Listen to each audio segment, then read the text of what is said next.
ಅನ್ನುವಂಥದ್ದು ಸಾಮಾನ್ಯವಾಗಿ ರೂಢಿಯಲ್ಲಿರುವಂಥದ್ದು ರಾಮನ ಪುರಪ್ರವೇಶ ಮರಳಿ ಅಯೋಧ್ಯೆಗೆ ಬರುವಂಥದ್ದು.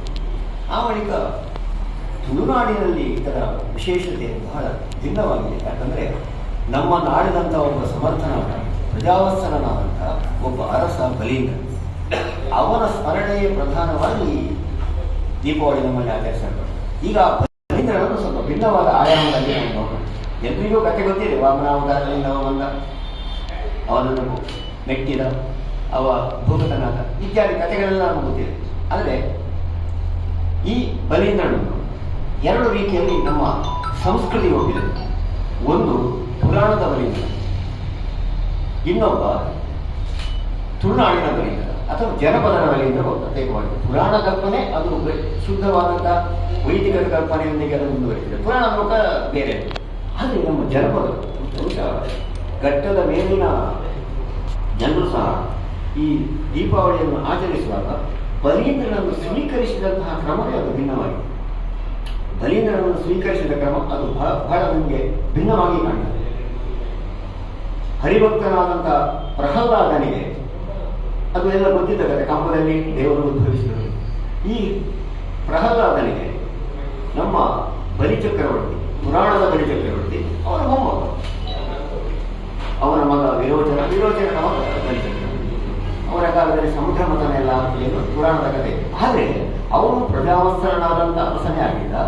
ಕಾಲಕಾಲಕ್ಕೆ ಮಳೆ ಬೆಳೆ ಬರಬೇಕೆನ್ನುವಂಥ ಪರಮರಕ್ಷದೊಂದಿಗೆ ಸುಭಿಕ್ಷೆ ನೆಲೆಯಾಗುವುದಕ್ಕೆ ಬೇಕಾಗಿ ಅವ ಸದಾ ಯಾಗ ನಿರತನಾಗ್ತಾ ಇದ್ದ. ಈ ಯಾಗ ಮಾಡಿದರೆ ಮೊದಲು ಈ ಬಗ್ಗೆ ಹೊಟ್ಟೆ ಹೊಡಿ ಬರೆಯುವುದು ಯಾರಿಗೆ ಅಂತ ಕೇಳಿದರೆ ಸ್ವರ್ಗಾಧಿಪತಿಯಾದಂಥ ಇಂದ್ರನು.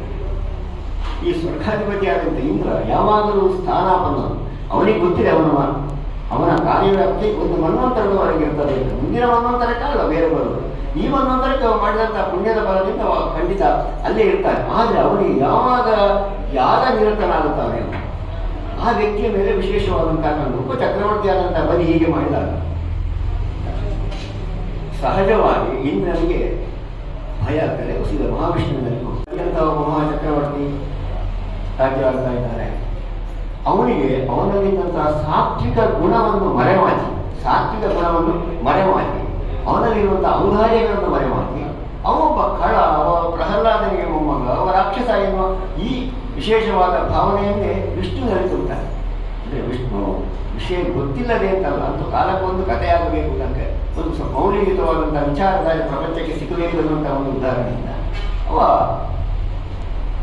ಹಾಗಿದ್ರೆ ಅಷ್ಟು ದೊಡ್ಡ ವ್ಯಕ್ತಿಗೆ ಹೋಗುವಾಗ ಸ್ವಲ್ಪ ಆಲೋಚನೆ ಮಾಡಬೇಕಲ್ಲ. ಬ್ರಾಹ್ಮಣ ಮಾಣಿಯಾಗಿ ಹೋಗ್ತಾನೆ, ಒಬ್ಬ ಮಾಣಿಯಾಗಿ ಅವನ ಮಲ್ಲಿಗೆ ಬರ್ತಾನೆ. ಅದಕ್ಕೆ ವಾಮನ ಅಂತ ನಾವು 3 ಅಕ್ಷರದ ಮಾಣಿ, 3 ಅಕ್ಷರ ವಾಮನ. ಅವ ಸೀದಾ ನೇರವಾಗಿ ಇವನ ಅರಮನೆಗೆ ಬರುವಾಗ ಇವನು ಯಾಗ ನಿರತನಾಗಿದ್ದಾನೆ. ಯಾಗ ನಿರತನಾದ ಯಾವನೇ ಒಬ್ಬ ಅರಸ ಯಾಗ ಸಂದರ್ಭದಲ್ಲಿ ಆಗಮಿಸುವಂತ ಯಾರಿಗೆ ಆಗಲಿ, ವಿಶೇಷವಾಗಿ ಬ್ರಾಹ್ಮಣ ಮಾಡಿ ದಾನವನ್ನು ಕೊಡಬೇಕಾದ ನಿಮಗೆ ಕರ್ತದೆ. ಇದು ಯಾಗದ ಒಂದು ಸ್ವರೂಪ ಅಥವಾ ಅದರ ವ್ಯವಸ್ಥೆ ಆಗಿದೆ. ಬಂದ ಮಾಡಿಗೆ ಪ್ರಾಮಾಣಿಕವಾಗಿ ಅವರನ್ನು ಸ್ವೀಕರಿಸ್ತಾನೆ, ಆಹ್ವಾನಿಸಿ ಕೂತ್ಕೊಳಿಸ್ತಾನೆ. ಏನು ಬಂದಿದೆ ಅದಕ್ಕೆ ಏನು ಬೇಕು ಅಂತ ಹಿಂದೆ ನೋಡಿದ್ದು ನಾವೀಗ ಇಚ್ಛೆ ಕೊಟ್ಟು ನಾವು ದಾನ ಕೊಡುವಂತಹ ಸಂಪ್ರದಾಯ ನಮ್ಮಲ್ಲಿದೆ. ಹಿಂಗೆ ಬೇಕು, ಒಂದು ಮುಸ್ಲಿಂ ಕೊಡಬೇಕು ಅಥವಾ ಒಂದು ಆ್ಯಪ್ಸ್ ಕೊಡಬೇಕು, ಅದು ಆಗಲ್ಲ. ಏನು ಬೇಕು ಅಂತ ಆಗಂತಗಳಲ್ಲಿ ಕೇಳಿ ಮತ್ತೆ ದಾನವನ್ನು ಕೊಡುವಂಥ ಒಂದು ಕಾಲಘಟ್ಟ. ಹಾಗೆ ದಾನ ಕೇಳಿದಾಗ ನನಗೆ 3 ಹೆಜ್ಜೆ ಭೂಮಿ ಬೇಕು. ಈ 3 ಹೆಜ್ಜೆ ಭೂಮಿ ಬೇಕು ಅಂತ ಹೇಳಿದಾಗ 3 ಹೆಜ್ಜೆ ಕಷ್ಟ. 3 ಹೆಜ್ಜೆ ಭೂಮಿಯಿಂದ ನೀವು ಏನಾಗುತ್ತೆ ಅನ್ನೋ ಸಂಶಯ ಚಕ್ರವರ್ತಿಗೆ ಬಂದು ಇದರಲ್ಲಿ ಏನೋ ಒಂದು ಸತ್ಯ ಇದೆ. ಬಂದ ವಿಷ್ಣು ಒಂದು ವಿಚಾರವನ್ನು ಲೌಕ್ಯವಾಗಿಟ್ಟುಕೊಂಡೇ ಬಂದಿದ್ದಾನೆ. ಬಲೀಂದ್ರನಿಗೆ ಅರ್ಥ ಆಗ್ತದೆ. ಸದಾ ಯಾಗ ನಿರತನಾದ ಒಬ್ಬ ಸಜ್ಜನಿಗೆ ಈಗ ಅರ್ಥ ಆಗಿದೆ ರೀತಿಯಿಲ್ಲ, ಕೊಡ್ತೇನೆ ಅಂತ ಹೋಗ್ತಾರೆ. 1 ಹೆಜ್ಜೆ ಹೇಳುವಾಗ ಈ ಭೂಮಂಡಲವನ್ನು ಅಳೆದ್ಬಿಡ್ತಾನೆ. 2ನೇ ಹೆಜ್ಜೆ ಅಂತರಿಕ್ಷವನ್ನು ಅಳಿತಾನೆ. ಹಾಗಿದ್ರೆ 3ನೇ ಹೆಜ್ಜೆ ಎಲ್ಲಿಡಬೇಕು ಅಂತ ಅದರ ತಲೆ ಮೇಲೆ ಇಡುತ್ತಾರೆ. ಹಾಗೆ ಅವನು ಪಾತಾಳಕ್ಕೆ ತಳ್ಳಲ್ಪಡುತ್ತಾನೆ. ಆಗ ಅವನ ಒಂದು ರೀತಿಯ ವಿನಂತಿ ಏನು ಅಂತ ಹೇಳಿದ್ರೆ, ಆ ಸಮೃದ್ಧಿಯಾದಂಥ ಒಂದು ದೇಶ, ಮಳೆ ಬೆಳೆ ಸಮಗ್ರವಾದಂಥ ಎಲ್ಲವೂ ಸಮೃದ್ಧಿ ಇದೆ. ಎಲ್ಲ ಕಡೆ ಸಂಪತ್ತು, ಎಲ್ಲ ಕಡೆ ಧಾನ್ಯ ಸಂಪತ್ತಿಗೆ ನಾವು ಈ ಭೂಮಿಯನ್ನು ನನಗೆ ಬಿಟ್ಟು ಹೋಗುವುದಕ್ಕೆ ನನಗೆ ಮನಸ್ಸು ಒಪ್ಪುವುದಿಲ್ಲ. ವರ್ಷಕ್ಕೆ 3 ದಿವಸ ಬಂದು ನೀನು ಇದು ಪುರಾಣದಾಗ ನೋಡಿ. ಹೇಳುವಂಥ ಕಲ್ಪನೆ ಇದೆ. ಆ ಕಥೆಗಳಿಗೆ ಎಷ್ಟೋ ಕಥೆಗೆ ಪೂರ್ವಾಪರಗಳೇ ಇರುವುದಿಲ್ಲ. ಅವು ಎಲ್ಲಿಂದ ಬಂದ ಎನ್ನುವುದು ನಮ್ಮ ಮುಖ್ಯ ಆಗ್ತದೆ. ಅವ ಮುಂದೆ ಏನು ಹೇಳುವುದಂತ ಅವನ ಮಧ್ಯದಲ್ಲಿ ಅವನ ಬದುಕು ಹೇಗಿತ್ತು ಎನ್ನುವುದೇ ನಮಗೆ ಪ್ರಧಾನ ಅಂತ. ಹಾಗೆ ತುಳುನಾಡಿನ ಬರೆಯಿಂದ ಎಲ್ಲಿಂದ ಬಂದ ಎನ್ನುವ ಕಥೆ ಯಾವ ಸಂಧಿಗಳಲ್ಲಿ ಸಿಕ್ಕುವುದಿಲ್ಲ. ಆದರೆ ಬಹಳ ಸುಂದರವಾಗಿ ನಾವು ಹೇಳಬೇಕಿದ್ರೆ ಅವು ಪ್ರಜಾವತ್ಸರನಾದಂಥ ರಾಜ. ಅಲ್ಲಿ ಹೇಗೆ ಬಲಿಚಕ್ರವರ್ತಿಯು ಪ್ರಜಾವತ್ಸರನಾದ ರಾಜನು, ಹಾಗೆ ಇಲ್ಲಿ ಕೂಡ ಪ್ರಜಾವತ್ಸರನಾದ ರಾಜ. ಅವರ ಕಾಲದಲ್ಲಿ ಇವತ್ತು ನಾವು ಆಚರಿಸುವಂಥ ದೀಪಾವಳಿ ಇವತ್ತಿದ್ದಲ್ಲ, ಒಂದು 20 ವರ್ಷದ ಹಿಂದಿನ ದೀಪಾವಳಿ ಏನು ಆಚರಿಸ್ತೇವೆ ಅದು ಸಹಜವಾಗಿ ಹೇಗಿತ್ತು ಅಂತ ಕೇಳಿದೆ. ಪ್ರತಿನಿತ್ಯ ದೀಪಾವಳಿ ಪ್ರತಿ ಮನೆಗಳಲ್ಲಿ ಅಂದ್ರೆ ಅಷ್ಟು ಸಮೃದ್ಧಿ, ಅಷ್ಟು ಸಂತೋಷ ಅಂತ ಒಂದು ಸಂಪದ್ಭರಿತವಾದಂತಹ ಪ್ರತಿ ಮನೆಗಳು ತುಂಬಿದವು. ಮನೆ ತುಂಬಿದಾಗ ಸಹಜವಾಗಿ ಇಡೀ ಮನಸ್ಸುಗಳು ತುಂಬುತ್ತದೆ. ಮನಸ್ಸುಗಳು ತುಂಬಿದಾಗ ಇಡೀ ಕುಟುಂಬ ಒಂದು ಸಂಭ್ರಮದಿಂದ ಇರ್ತದೆ. ಹೀಗೆ ಅವನ ರಾಜ್ಯದ ಸೊಬಗಿರ್ತದೆ. ಇಲ್ಲಿಯೂ ಸಹ ಬಳಿಕದ ಕಥೆ ಅಲ್ಲಿದ್ದ ವಿಷ್ಣುವಿನಲ್ಲಿ ನಿಂತ್ಕೊಳ್ಳೋದು ಈ ಕಥೆ ಬರ್ತದೆ.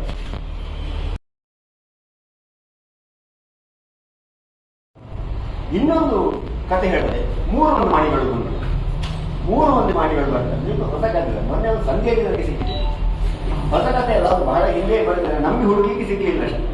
3 ಮಂದಿ ಮಾಡಿಗಳು ಬರ್ತಾರೆ. ಈ 3 ಮಂದಿ ಮಾಡಿಗಳು ಬಂದಾಗ ಇವ ಯಥಾಸ್ಥಿತಿ ಆ ಹಿಂದಿನ ಕಥೆಯಾಗಿ ಅವರನ್ನು ತುಂಬಾ ಸ್ವಾಗತಿಸ್ತಾನೆ. ನೀವು ಬಂದ ಉದ್ದೇಶ ನಿಮಗೆ ಏನ್ ಬೇಕು ಅಂತ ಹೇಳಿ ಅದು ಕಥೆ ಹಾಗೆ ಬರ್ತದೆ. ಇಲ್ಲಿ ಮಾಡಿಗಳು 3 ಹೆಜ್ಜೆ ಭೂಮಿಯನ್ನೇ ಕೇಳು. 3 ಮಂದಿ ಮಾಡಿ 3 ಹೆಜ್ಜೆ ಭೂಮಿ ಆಗ್ತದೆ. ಇಲ್ಲಿ ಬಲಿಂದ್ರನೆ ಒಂದು ಕುತೂಹಲ ಆಗ್ತದೆ. 3 ಹೆಜ್ಜೆ ಭೂಮಿಯಿಂದ ನೀವೇನು ಮಾಡ್ತೀರಿ, ನೀವು ಏನು ಮಾಡ್ತೀರಿ? ಅವರು ಹೇಳ್ತಾರೆ, ನೋಡಿ, 1 ಹೆಜ್ಜೆ ಭೂಮಿಯಲ್ಲಿ ನಾವು ಹೂವಿನ ಗಿಡಗಳನ್ನು ಇಡುತ್ತೇವೆ, 2ನೇ ಹೆಜ್ಜೆಯಲ್ಲಿ ನಾವು ದೇವಾಲಯಗಳನ್ನು ಕಟ್ಟುತ್ತೇವೆ, 3ನೇ ಹೆಜ್ಜೆಯಲ್ಲಿ ನಾವು ಬದುಕುತ್ತೇವೆ. ಹಾಗೆ ಹೇಳಿದಂತ ಈ ಮಾಡಿಗಳಿಗೆ ಅವ ಸಹಜವಾಗಿ ನಾನು ಕೊಡ್ತಾನೆ. ಮತ್ತೆ ರಸಾತಳಕ್ಕೆ ಹೋಗುವಂಥದ್ದು ಸಹಜವಾಗತ್ತೆ. ಇಲ್ಲಿ ಒಂದು ವಿಷಯವನ್ನು ಗಮನಿಸಬೇಕು. ಒಂದು ಮೂಲ ಸಂಸ್ಕೃತಿ ಏನಿದೆ, ಮೂಲ ಸಂಸ್ಕೃತಿ ಇಷ್ಟರವರೆಗೆ ನಾನು ಹೇಳಿದ ಕಥೆಯೆಲ್ಲ ಒಂದು ಸಾಮಾನ್ಯರಲ್ಲಿ ಗೊತ್ತಿದ್ದಾರೆ. ಒಂದು ಮೂಲ ಸಂಸ್ಕೃತಿ ಇದೆ, ಅದನ್ನು ಆದಿಮ ಸಂಸ್ಕೃತಿ ಅಂತ ಹೇಳ್ಬೋದು. ಈ ಸಂಸ್ಕೃತಿ ಅದು ಕೃಷಿ ಸಂಸ್ಕೃತಿ ಆಗಿದೆ. ಅದರ ಮೇಲೆ ನಮ್ಮ ವೈದಿಕ ಸಂಸ್ಕೃತಿ ಅದು ಹೇಗೆ ಪರಿಣಾಮವನ್ನು ಬೀರಿತು ಎನ್ನುವುದು ಬಲಿಚಕ್ರವರ್ತಿ ನಮ್ಮ ಮೂಲ ಸಂಸ್ಕೃತಿಯ ಪ್ರತಿನಿಧಿಯಾಗಿ ನಮ್ಮ ಮುಂದೆ ನಿಂತರೆ ಈ ಬಂಧದ 3 ಮಂದಿ ಮಾಡಿಗಳು ಉಪಮಾಡಿಯು ವೈದಿಕ ಸಂಸ್ಕೃತಿಯ ಪ್ರತೀಕವಾಗಿ ಬರ್ತಾರೆ. ನಮ್ಮ ಜನಪದರೇ ಇದ್ದಂತಹ ಜನಪದರ ಆಚರಣೆಗಳೊಂದಿಗೆ ವೈದಿಕ ಸಂಸ್ಕೃತಿಯ ಸುಗಮವಾದಂತಹ ಸಮಾಗಮದಲ್ಲಿ ನಡೀತದೆ. ಇದು ಬಹಳ ಬಹುತೇಕ ಎಲ್ಲ ದೇವರುಗಳು ತುಳುನಾಡಿಗೆ ಅಥವಾ ಜನಪದರ ಆಚರಣೆಯಲ್ಲಿ ಅವರು ಹಾಸುಮುಕ್ಕಾಗಿದ್ದಾರೆ ಅಂತ ಹೇಳಿದರೆ ಅದು ಸುಗಮವಾದಂತಹ ಸಮಾಗಮವಾಗಿದೆ. 2 ಸಂಸ್ಕೃತಿಗಳ ಸುಗಮವಾದಂತಹ ಸಮಾಗಮ ಆಗಿದೆ ಅಂತ ನಾವು ಬಹಳ ಸ್ಪಷ್ಟವಾಗಿ ಇದನ್ನು ಹೇಳಬಹುದು. ಅಂದ್ರೆ ಇದನ್ನು ವಿಭಜನಾತ್ಮಕ ಮನೋಧರ್ಮದಿಂದ ಇದನ್ನು ನೋಡಿದರೆ ಮೂಲ ಸಂಸ್ಕೃತಿಯ ಮೇಲೆ ವೈದಿಕ ಸಂಸ್ಕೃತಿಯ ಪ್ರಭಾವ ಅಂತೂ ನಾವು ಹೇಳುವುದಕ್ಕಾಗ್ತದೆ. ಆದರೆ ಪ್ರಭಾವ ಬೀರಿದರೂ ಸಹ ಆ ಸಮಾಗಮ ಎನ್ನುವುದು ಸುಗಮ ಸಮಾಗಮವಾಗಿದೆ ಎಂದು ಒಂದು ಬಹಳ ಸ್ಪಷ್ಟ. ಹೀಗೆ ಇದು 2 ಕಥೆಗಳು. ಇದನ್ನು ನಾವು ಆಚರಿಸುವಂತಹ ವಿಧಾನ 3 ದಿವಸ. ಬಲೀಂದ್ರನ ಕಲ್ಪನೆ ತುಳುನಾಡಿನ ಬಲೀಂದ್ರ ಯಾವಾಗಲೂ ಭೂಮಿಪುತ್ರ ಬಲೀಂದ್ರ, ಅವನ ಸಿರಿ ಬಲೀಂದ್ರ, ಭೂಮಿಯ ಕರ್ತವನಾದಂತಹ ಬಲೀಂದ್ರ. ಇದು ಬಹಳ ಸ್ಪಷ್ಟವಾಗಿ ನಮ್ಮ ಸಂಧಿಗಳಲ್ಲಿ ಒಂದು ಭೂಮಿ ಕರ್ತವ ಬಲೀಂದ್ರ, ಸಿರಿ ಬಲೀಂದ್ರ, ಮತ್ತೊಂದು ಭೂಮಿಯ ಕರ್ತವನಾದಂತಹ ಬಲೀಂದ್ರ. ಹಾಗೆ ನಿಮಗೆ ಭೂಮಿಪುತ್ರ ಅಂತ ಹೇಳುವುದಕ್ಕೆ ಇನ್ನೇನು ಒಂದು ಸಣ್ಣ ಕಾರಣ ಇದೆ. ಈ ಮಹಾವಿಷ್ಣು ವಾಮನನಾಗಿ ಬಂದಾಗ ಅವನು ಬೆಟ್ಟುದು ಅಂತ ಹೇಳಿದ್ರೆ ಭೂಗತನಾಗ್ತಾನೆ ಅಂತ ಅರ್ಥ. ಬಹಳ ಸ್ಪಷ್ಟವಾಗಿ ಹೇಳಬೇಕು. ಹಾಗಿದ್ರೆ ಮತ್ತೊಮ್ಮೆ ಭೂಮಿಯಿಂದ ಮೇಲೆದ್ದು ಒಬ್ಬ ಬರ್ತಾನೆ ಅಂತಂದ್ರೆ ಅದು ಅವನಿಗೆ ಮರುಜನ್ಮ ಆಯ್ತು, ಅವನು ಭೂಮಿಪುತ್ರನೇ ಆಗಬೇಕು. ಹಾಗಾಗಿ ಈ ಭೂಮಿಪುತ್ರನಾದಂತಹ ಬಲಿಂದ್ರ. ಹಾಗೆ ಈ ನರಕ ಚತುರ್ದಶಿ ಅಂತ ನಾವು ಏನನ್ನು ಹೇಳ್ತೇವೆ, ಒಂದು ಪಾರಂಪರಿಕವಾದ ಸ್ವರೂಪ ಹಾಗಲ್ಲ. ಈಗ ಮೂಲತಃ ಆರಾಧನಾ ಪ್ರಕ್ರಿಯೆಗಳು ಹಾಗೆ ನಮ್ಮಲ್ಲಿ ಮುಂದುವರಿಯುತ್ತಾ ಇದೆ. ಅದಕ್ಕೆ ಸ್ಪಷ್ಟ ಉದಾಹರಣೆ ಏನು ಅಂತ ಕೇಳಿದೆ, ನರಕಾಸುರ ಎನ್ನುವಂತ ಒಬ್ಬ ರಾಕ್ಷಸ ಇದ್ದ. ಈ ನರಕಾಸುರ ಎನ್ನುವಂತಹ ರಾಕ್ಷಸ ಬಹಳ ಸಮರ್ಥನಾಗಿರ್ತಾನೆ. ಅವನು ಸ್ವರ್ಗಕ್ಕೆ ದಾಳಿಯೆಲ್ಲ ಮಾಡ್ತಾನೆ. ಇವರನ್ನು ಕೊಲ್ಲುವುದಕ್ಕಾಗಿ ಕೃಷ್ಣ ಬರ್ತಾನೆ. ಬರುವಾಗ ಅವನನ್ನು ಕೊಲ್ಲಿಗೆ ಕೃಷ್ಣನಿಗೂ ಆಗುವುದಿಲ್ಲ. ಅವ ಬೇರೆ ಯಾರು ವರಾಹಾವತಾರದಲ್ಲಿ ವಿಷ್ಣು ವರಾಹನನ್ನು ಆಗಿ ಹಿರಣ್ಯಾಕ್ಷರನ್ನು ಕೊಲ್ಲುವ ಸಂದರ್ಭದಲ್ಲಿ ವರಾಹನ ಮೈಯಿಂದ ಬಿದ್ದದ ಬೆವರೇ ಅವ ನರಕಾಸುರ. ಅವನು ಇನ್ನೊಂದು ಹೆಸರಿಲ್ಲ, ಅವ ಭೌಮ. ಅವ ಭೌಮಾಸುರ ಅಂತ, ಭೂಮಿಯ ಮಗ ಅಂತ ಹೇಳ್ತಾರೆ. ನೋಡಿ, ಅವನು ಭೌಮ, ಅವ ಭೂಮಿಯ ಮಗ. ನಮ್ಮ ಬಲೀಂದ್ರನು ಭೂಮಿಯ ಮಗ. ಇಂಥ ಒಂದು ಸಣ್ಣ ಸಮೀಕರಣ. ಈ ಯುದ್ಧ ಆಗಿ ನರಕಾಸುರನ ವಧೆ ಆಗುವಾಗ ಸತ್ಯಭಾಮೆಯನಿಗೆ ಸಹಕರಿಸ್ತಾರೆ. ಯಾರಿಗೆ? ಕೃಷ್ಣನಿಗೆ ಸಹಕರಿಸ್ತಾರೆ. ಅವರಿಬ್ಬರು ಒಟ್ಟಾಗಿ ಯುದ್ಧ ಮಾಡಿದಾಗ ಮಾತ್ರ ಅವ ಸಾಯಿಲ್ಲ. ಅವನಿಗೆ ಹೊರವೇ ಆಗಿದೆ, ತಂದೆ ಮತ್ತು ತಾಯಿ ಒಟ್ಟಾಗಿ ಯುದ್ಧ ಮಾಡಿದ್ರೆ ಸಾಯ್ತೀನಿ. ಇದು ಅವನಿಗೂ ಗೊತ್ತಿರುವುದಿಲ್ಲ, ಅವರು ನನ್ನ ತಂದೆ ತಾಯಿ ಅಂತ. ಹೀಗೆ ಒಂದು ವಿಶೇಷವಾದ ಆಸಕ್ತಿಯನ್ನು ಕೆರಳಿಸುವ ಕಥೆ. ಈ ನರಕಾಸುರನನ್ನು ಕೊಂದ ಮೇಲೆ ಕೃಷ್ಣ ಸ್ವಲ್ಪ ಪೆಟ್ಟು ನಿಂತಿದ್ದಾನೆ, ಬಹಳ ಸ್ಪಷ್ಟ ಈ ಸಾರಿ ಹೊಂದಿದ್ದಾನೆ. ಅದಕ್ಕೆ ಮನೆಗೆ ಬಂದು ಬಿಸಿನೀರ ಸ್ನಾನ ಮಾಡಿ ಮತ್ತೆ ಮಲಗ್ತಾನೆ. ಮತ್ತೆ ಉತ್ಥಾನ ದ್ವಾದಶಿ ದಿವಸ ಹೇಳುವುದು, 12 ದಿವಸದ ನಂತರ ಹೇಳುವುದು ಅಂತ ಒಂದು ಪುರಾಣದ ಹೇಳ್ತಾರೆ. ಆದರೆ ನಮ್ಮಲ್ಲಿ ಈ ನರಕಾಸುರನ ಸವಿ ನೆನಪಿಗಾಗಿ ನಾವು ಎಣ್ಣೆ ಸ್ನಾನ ಮಾಡುವಂತ, ಕೃಷ್ಣ ಮಾಡಿದ ಎಣ್ಣೆ ಸ್ನಾನದ ನೆನಪಿಗಾಗಿ ನಾವು ಮಾಡ್ತೇವೆ. ಇದು ಯಾಕೆಂದ್ರೆ ನರಕ ಚತುರ್ದಶಿ ಮೊದಲನೇ ದಿವಸದ, ಮತ್ತೆ ಈಗ 2 ಹಬ್ಬಗಳು ಒಟ್ಟಿಗೆ ಬೆಳಿಗ್ಗೆ ಸ್ನಾನ ಮಾಡುದು, ರಾತ್ರಿ ಈಗ ಮಾಡಿ ಇಂದಿನ ಕ್ರಮ.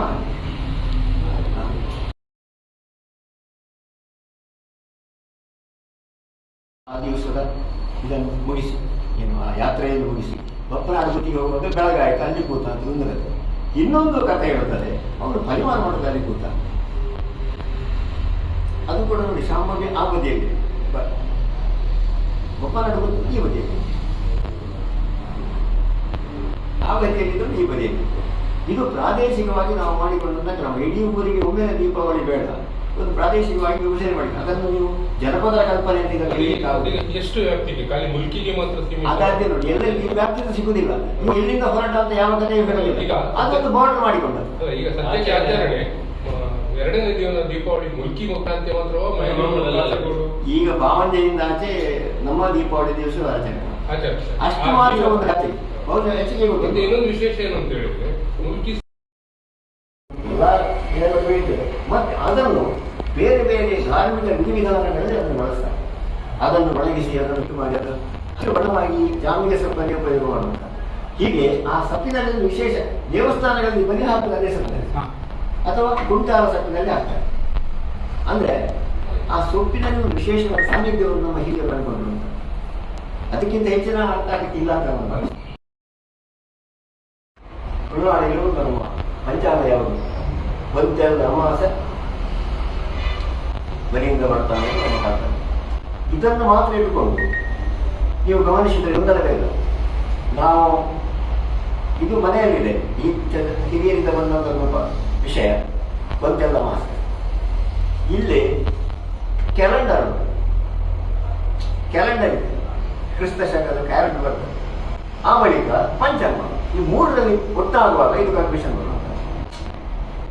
3 ಒಟ್ಟಾದಾಗ ಇದು ಕನ್ಫ್ಯೂಷನ್ ಬರ್ತದೆ. ಇದು ಇದಕ್ಕೆ ಇರಬೇಕು, ಇದು ಇದಕ್ಕೆ ಇರಬೇಕು, ಇದು ಹೀಗೆ ಇರಬೇಕು. ಆದರೆ ಬಹುತೇಕ ಶತಮಾನಗಳಿಂದ ಪಂಚಾಂಗವನ್ನು ಅನುಸರಿಸುವಂತಹ ಪದ್ಧತಿ ರೂಢಿಯಲ್ಲಿರುವುದರಿಂದ ಈ 3ಅನ್ನು ನೀವು ಒಪ್ಪಲೇಬೇಕಾಗ್ತದೆ. ಅಂದರೆ ಅಮಾವಾಸ್ಯೆಯ ದಿವಸವೇ ನಾವು ದೀಪಾರಾಧನೆಯನ್ನು ಮಾಡೋದು.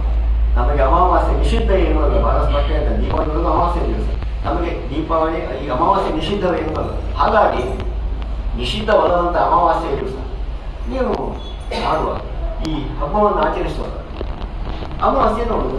ಈಗ ನಿಮ್ಗೆ ನಿಖರವಾಗಿ ಹೇಳ್ತಾರೆ ಅದು ಅದೇ ಗಡಿ ಅಮಾವಾಸ್ಯೆ ಇಟ್ಕೊಂಡು, ಅದು ನಮಗೆ ಗೊತ್ತಿರಲ್ಲ. ಅದಕ್ಕೆ ನೀವು ಪಂಚಾಂಗವನ್ನು ಅನುಸರಿಸಬೇಕಾದ ಅನಿವಾರ್ಯತೆ ಬರ್ತದೆ ನಮಗೆ.